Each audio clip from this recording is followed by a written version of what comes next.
ఈ రోజే డౌన్లోడ్ చేయండి. మీ ఫేవరెట్ షోస్ చూడండి. ఏ అనన్య, పిచ్చివాగుడు వాగకుండా వెళ్ళిక్కడి నుంచి. అత్తయ్య గారు ప్లీజ్, తనేదో చెప్తుంది, అది నేను తెలుసుకోవాలి.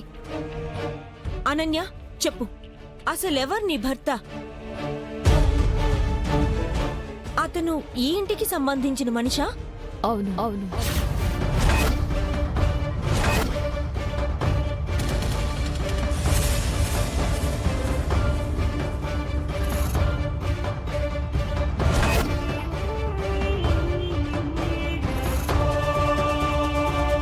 అతను ఈ ఇంటికి సంబంధించిన మనిషి.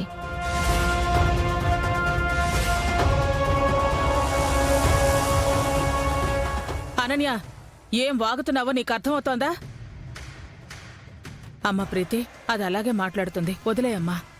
లేదత్తయ్య గారు, సంథింగ్ నాకు తెలియంది ఏదో ఉంది ఇక్కడ. ఏ అనన్య చెప్పు, అతనెవరు? ఈ ఇంట్లో మనిషి అన్నావు కదా, ఎవరతను?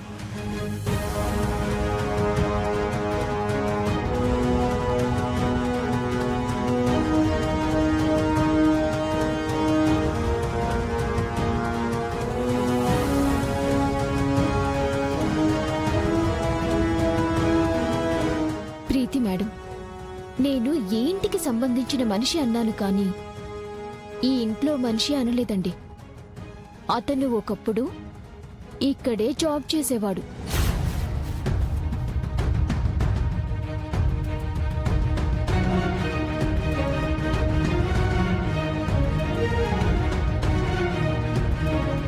ఇప్పుడు నేను మా ఆయన విడివిడిగా ఉంటున్నాం.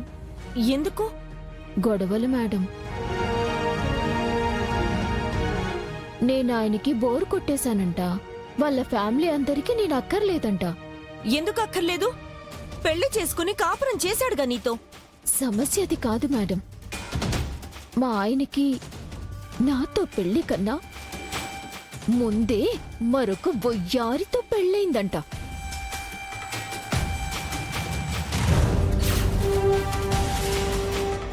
ఆవిడ ఈ మధ్యే తిరిగొచ్చింది.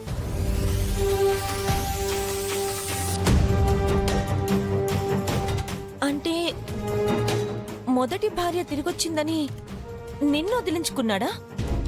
అవును మేడం. ఫ్యామిలీ మొత్తం కలిసి నువ్వు మాకొద్దు, మా పాత కోడలే ముద్దు అంటూ నా మెడ పట్టి బయటికి గెట్టేశారు మేడం.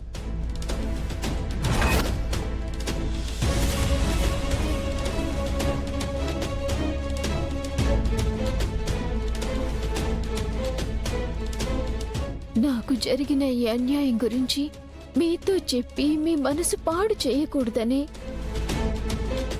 ఈ తాళి గురించి, నా పెళ్లి గురించి చెప్పకుండా దాచిపెట్టాను. అంతేకాదు మేడం, నేను ఇక్కడ పనిచేసే విషయం నా మొగుడికి తెలిస్తే వచ్చి విడాకులివ్వమని గొడవ చేస్తాడు.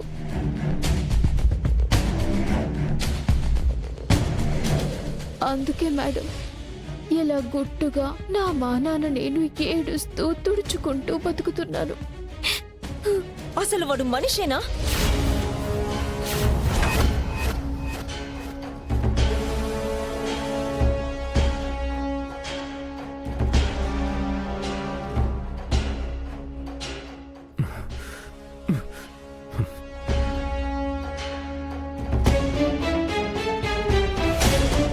మొదటి పెళ్ళం వచ్చిందని ఇలా మరో అమ్మాయికి అన్యాయం చేస్తాడా? అయినా వాడికి బుద్ధి లేకపోతే పోయింది. వాళ్ళ ఫ్యామిలీకైనా కనీసం మానవత్వం, సెన్స్ ఉండాలి కదా. అసలు అలాంటి వాళ్ళ గురించి ఆలోచించటం కాదు, వెళ్ళి పోలీస్ స్టేషన్లో కంప్లైంట్ ఇవ్వాలి.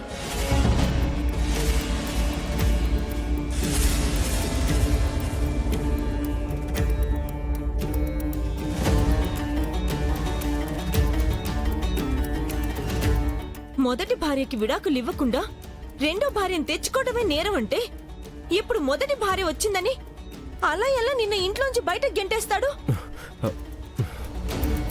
అసలు నువ్వు కాబట్టి సైలెంట్ గా ఉన్నావు. అదే నీ ప్లేస్ లో నేనుండుంటేనా ఫ్యామిలీ మొత్తాన్ని కోర్టుకు లాగి వాళ్ళ సంగతి ఏంటో తేల్చేదాన్ని.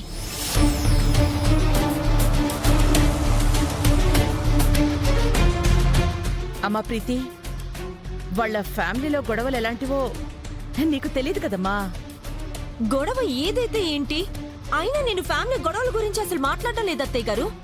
భార్య ఉండగా మరో అమ్మాయిని పెళ్లి చేసుకున్నాడంటే అది ఎంత పెద్ద నేరం. నేను ఈ విషయంలో కంప్లైంట్ చేసి పోలీసులతోనే ఈ అనన్య మొగుడు సంగతి తేలుస్తాను.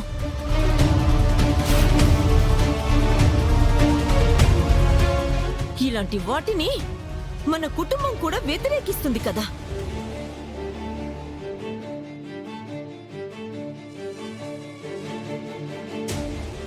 అందుకే అత్తయ్య గారు, మనమంతా అనన్యకి సపోర్ట్ గా ఉండాలి. తన చేత కేసు పెట్టించి అనన్య లైఫ్ కి న్యాయం జరిగేలా చేయాలి.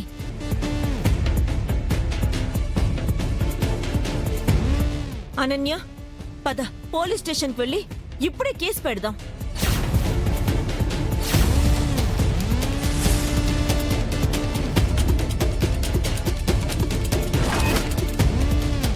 లీలా, వీళ్ళు కానీ ఇప్పుడు స్టేషన్కి వెళితే ఇంకేమన్నా ఉందా? అదేనండి నాకు భయంగా ఉంది. రోహిత్ అయితేనే ఈ పరిస్థితిని ఆపగలుగుతాడు. రోహిత్, వెళ్ళి ప్రీతిని ఆపు నాన్నా. ప్రీతి, ఇది వాళ్ళ ఫ్యామిలీ మ్యాటర్, మనకెందుకు చెప్పు? తను చెప్పిన వర్షన్ రాంగ్ అయితే నువ్వు ఆలోచించే వర్షన్ కూడా రాంగ్ అవుతుంది. అంత బ్లైండ్గా డిసైడ్ అవ్వడం కరెక్ట్ కాదు.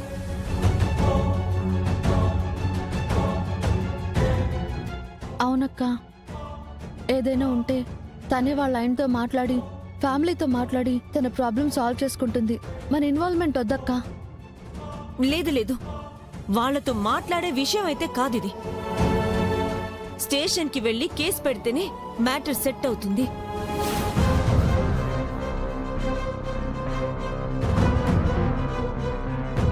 అనన్య, పద. వద్దు మేడం.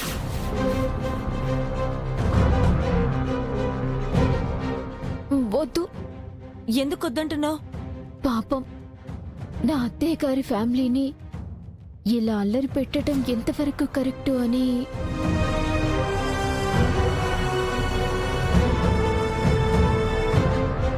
వాళ్ళు నీకు అన్యాయం చేశారుగా. అన్యాయం చేసినా అది నా ఫ్యామిలీనే కదా మేడం. నా విషయంలో వాళ్ళు ఇలా ఉన్నా ఆ ఫ్యామిలీకి బయట చాలా మంచి పేరుంది. ఆ పేరు నా మూలంగా పాడవటం కరెక్ట్ కాదు కదా. సో అదే ఆలోచిస్తున్నాను మేడం.